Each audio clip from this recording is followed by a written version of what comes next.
barriers. I just want to, before you answer, Governor, we've been joined by a history breaker, a history maker herself, the first black woman speaker of the Pennsylvania House, and I know an ally of Governor Shapiro, so we wanted to make sure we had a little time to overlap with you both. Man, Speaker Joanna McClinton, if you've not heard that name before, you're going to hear it again and again and again. She is the history-making Speaker of the Pennsylvania House of Representatives. For the first time, the Democrats are in the majority for about a dozen years.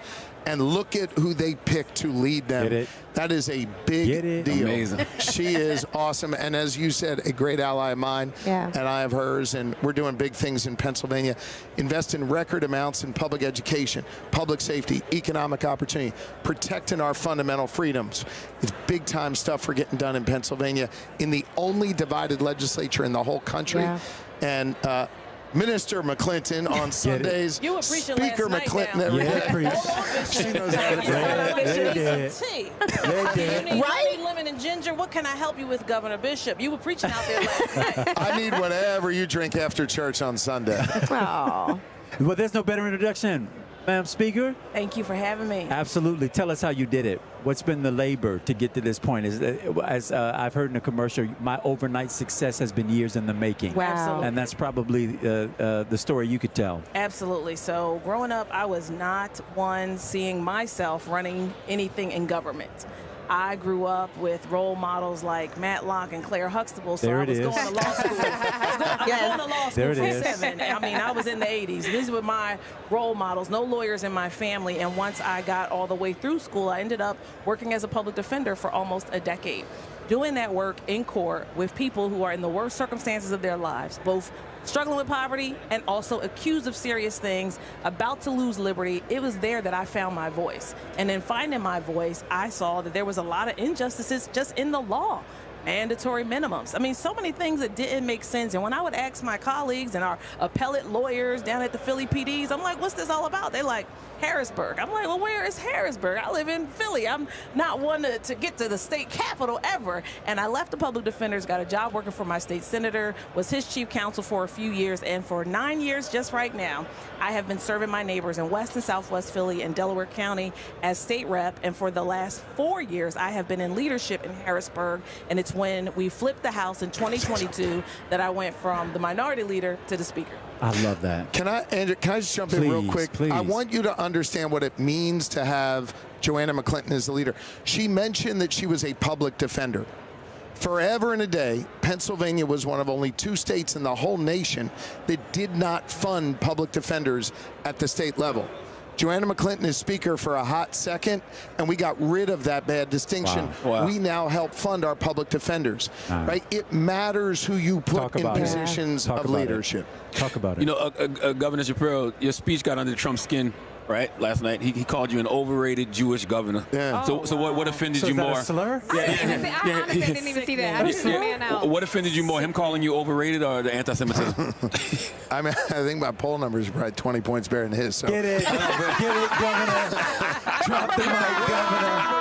I shouldn't have said that. You should have. You should have. Yes. No, but listen. That's literally the definition of say less. Yes, say less. Check them poll numbers, bro. Check them poll numbers. Here, I'll say a serious thing. Like, I don't get upset when he criticized me. Honestly, I don't get too high when people say nice things, too low when people say bad things. Here's what pisses me off, though. When he engages in these anti-Semitic tropes, when he pushes hatred and bigotry into our political discourse, it makes other people around here feel less safe. It's okay. That's right. Makes them feel like they don't belong. That's right. And it infects us. And listen, I got 4 kids. I try and raise them to be good people. You try and raise them to be the kind of people that you'd want in the leader of this nation. Kamala Harris is that kind of person. Right. You know, no matter what you look like, where you come from, who you love, who you pray to, you belong here. She believes that. I believe that. Donald Trump doesn't believe that. Right. And that is what's upsetting to me. Not that he calls me a bad name or engages in attacks on me. It's how it makes other people feel. Right. And the license it gives to people like him to then do the same thing. You would think he would learn his lesson because he's already created an environment of political violence that clearly hasn't been safe for him. So you would think he would learn his lesson. Yeah. Nobody's safe. That's a good point. That's a really good point. Okay, well, Governor. I do have one more question for the governor. Are we okay with the staff? We keep getting cussed out by people's I don't want to hold them. Okay. I'm at your mercy, Charlamagne. Oh, we are good? Okay. What do you say to people, like I've been seeing the right say this a lot, Democrats talk like they don't have the White House now. They talk like they haven't had the White House 12 of the last 16 years. How come Democrats don't speak like they are in the driver's seat? I'm not sure I'd look at it that way, but I think what we have now as a result of what occurred over the last 30-ish days or so, we got a change agent in Kamala Harris. We got someone who now gets to lay out a different vision, a different path forward. And so, of course, she's going to take up the mantle of change. We already know what the hell Donald Trump's going to do. He did it for 4 years. And you know what he did? More chaos, less jobs, and a whole lot less freedom when he was in charge. He wants to do the same thing. Yeah. So, like, he's not the change agent. Kamala Harris is. And so maybe that's sort of what folks are reacting to. Okay. Yeah. Well, Governor, you're being gracious with your staff. I was going to say, anytime, we don't always have 6 seats, but we at least got 4. Where you want to come and join Native Land Pod, we'll welcome you on as guest host any day of the week when you're not preoccupied. Y'all want Barack Obama on? Oh my God. Y'all want Barack Obama on Native Land? Okay. I'm not sure where that came from. But you know what? I'm going to tell you, because I don't want to talk about you behind your back. Lifetime. You definitely sound like him sometimes. Do I? Yeah. But I said it on the podcast. He got his sound from some places too. So we're allowed to grow.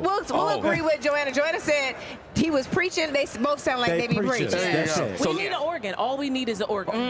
So let's and a collection plate. But the fans have to have comments. Let's ask both of y'all before y'all go. Who had the best speech of the week? Then? I love that. Who had the best speech of the week? Come on. That's like asking me to choose between my kids. I think Michelle Obama. Easily. Come on. No, easily. Madam Speaker and Governor, the debate has been, should she have been the closer? She should have been the closer. Should have been. She can close every night. She can close every night. Yeah. She was great. Open and close. And Governor, I have nothing in front of me, but it's just like you took my talking point. Yeah. But see, they defer to the state rep. They're like, hey, state rep, we'll come back to you. She was so No, we want you to close. We want you to close. I was on the floor taking selfies. Michelle several feet away. I love it. Well, the message from that is become governor. You got term limits and stuff. I'm just saying. Mark my words, Joanna McClinton will be there one day. I love that. I believe that. We are so grateful for both of you all for joining us tonight. Absolutely. It's a big night. Celebrate. It's your night. And then get out to fight tomorrow. Thanks, y'all. Thanks. Don't go hard.